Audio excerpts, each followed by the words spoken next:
আমার কাছে মনে হয় যে হোল্ডারের ওই 2টা বল অনেক ইম্পর্টেন্ট ছিল হোল্ডারের কাছ থেকে, যে 2 বলে 6-1-4 খেয়ে যাবে। ওখানেই তো আমাদের খেলা অর্ধেক শেষ হয়ে গিয়েছে। সবাই এটা বিশ্বাস করেনি, বাট আমার কাছে অনেক ভয় লাগতেছিল সত্যি কথা, টু বি অনেস্ট।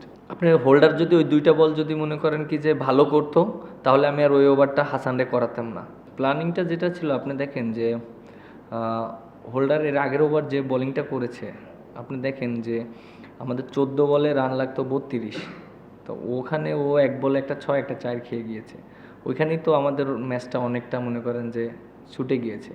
তো একটা এক্সপিরিয়েন্স বলার যদি ওই মোমেন্টামে এসে যদি State University of Bangladesh. Admission going on. Please confirm your seat for spring 2025. মানে বোলাররা যদি মনে করেন 6-4 মেরে দেয়, তাহলে তো এটা আমাদের টিমের জন্য অনেক একটা ডিফিকাল্ট। ওখান থেকে আপনি দেখেন যে হাসান বেশি ভালো বোলিং করেছে বলে লাস্ট ওভারে 15তে গিয়েছে। সো ওইখানে যদি আমি যদি আর একটা দেখা যাক মুশফিকরে যদি করাতাম, যদি হয়তো আর একটু বেশি মানে 12-13 দিয়ে দিত, লাস্ট ওভারে তো আবার একই রকম লাগতো, এরকম 10-12। বাট এর জন্য আমি মানে কনফিডেন্ট পাচ্ছিলাম না, কারণ ওই 2টা বল যেভাবে ও করেছে, যেখানে করেছে, অ্যাটলিস্ট মুশফিক তো এর আগে 2টা ওভার খুবই ভালো করেছে। এবং আপনি দেখেন যে ওদের যে ভাইটাল ব্যাটসম্যান তার উইকেটটাও নিয়েছে। সো ওইভাবে আমি চিন্তা করে লাস্ট ওভারটা ওই দিয়েছিলাম। না, আমরা যেটা প্ল্যান করেছিলাম, ওকে আমি বারবার বলতেছিলাম যে তুমি কি চাচ্ছ, কারণ এখানে বলারের প্রায়োরিটিটা ইম্পর্টেন্ট, কারণ আমি বল করব না, বলার বল করবে। আর যেহেতু ওকে বারবার আমি বলতেছিলাম কি চাচ্ছ, তুমি যেটা চাচ্ছ সেটার উপরেই প্ল্যান করো, স্টিক করো।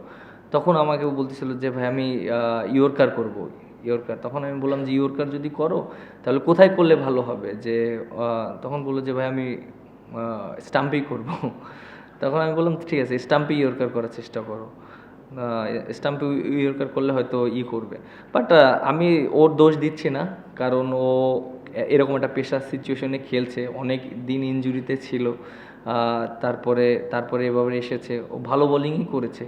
খালি আমার কাছে মনে হয় লাস্ট ওভারটা এরকম প্রেশার সিচুয়েশন অনেক দিন পরে এসে ম্যাচ খেলাটা অনেকটা ডিফিকাল্ট। বাট আমার কাছে মনে হয় যে ওই ওভারটা আমি দোষ দিচ্ছি না। আমার কাছে মনে হয় যে হোল্ডারের ওই 2টা বল অনেক ইম্পর্টেন্ট ছিল, কারণ তার অনেক এক্সপিরিয়েন্স আছে এবং সে সব জায়গায় টুর্নামেন্ট খেলে বেড়ায়। আমি ওর কাছ থেকে এটা আশা করি না, হোল্ডারের কাছ থেকে, যে 2 বলে 6-1-4 খেয়ে যাবে। ওখানেই তো আমাদের খেলা অর্ধেক শেষ হয়ে গিয়েছে।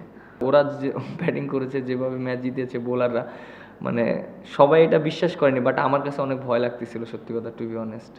আমি ভয় পাচ্ছিলাম যে ক্রিকেট খেলা অনেক কিছু হয়, আমি এটা বিশ্বাস করি, এরকম আমার সাথে অনেক কিছু হয়েছে, আমিও দেখেছি। হারা ম্যাচ অনেক সময় আমরা জিতেছি, আবার জেতা ম্যাচ হেরেছি।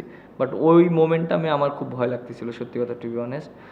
হয়তো জানি না সবাই কিভাবে নিচ্ছিল, বাট আমি সিরিয়াসলি নিচ্ছিলাম অনেকটা। আপনার হোল্ডার যদি ওই 2টা বল যদি মনে করেন কি যে ভালো করতো, তাহলে আমি আর ওই ওভারটা হাসানরে করাতাম না। ওই 2টা 6-4 যখন হয়ে গিয়েছে, তখন 12 বলে আপনার লাগে 22 রান, তখন আমি কি করব, আমার বেস্ট বলারটাকেই তো করাবো। সো যদি রান লাগতো 30-28, তখন আমি মুশফিকরে দিয়েই করাতাম। তাহলেও কী হতো, যদি বেশি মার্কে তো 15 রানই দিত না, লাস্ট ওভারে হাসান এসে 15 রান ডিপেন্ড করতো।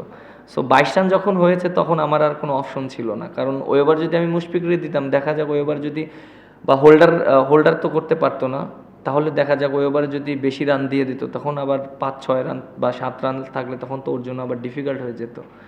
সো আমার কাছে কোনো অপশন ছিল না যখন 12 বলে 22 রান লাগতো হাসান ছাড়া।